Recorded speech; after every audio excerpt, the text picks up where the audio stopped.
Bir varmış bir yokmuş. Ülkemizin güzel şehirlerinden birinde dünya tatlısı bir çocuk yaşarmış. O çocuğun adı neymiş biliyor musunuz? Deniz.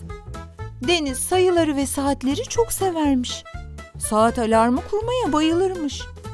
Henüz küçük olmasına rağmen bir şehirden diğerine kaç saatte yolculuk edileceğini merak eder, araştırmalar yaparmış. Deniz okumayı da öğrenmiş. Artık sadece sayıları değil, yan yana gelen harflerin oluşturduğu sihirli dünyayı da keşfetmeye başlamış.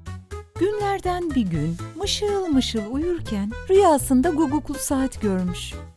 Saati eline almış, tam inceliyormuş ki saatin kapısı açılmış. Ama içinden bir kuş değil, gözlükleri burnunun ucunda tatlı mı tatlı bir peri çıkmış. Peri Deniz'e bakıp gülümsemiş. "Merhaba Deniz," demiş. "Senin kadar çalışkan, sayılara bu kadar sevgiyle bakan birini hiç görmemiştim. Bu nedenle sana bir ödül getirdim," demiş. Asasını havada bir daire şeklinde çevirmiş, anlatmaya başlamış. "Eğer sen bugün ödevlerini zamanında yapmasaydın, bu gümüş anahtarı göremezdin," demiş. Peri, Deniz'e parlayan anahtarı uzatmış. "Bu ilk adım anahtarıdır. Okumayı öğrendiğin her kelime, saydığın sayılar seni kendi masalının kahramanı yapar," diye anlatmış.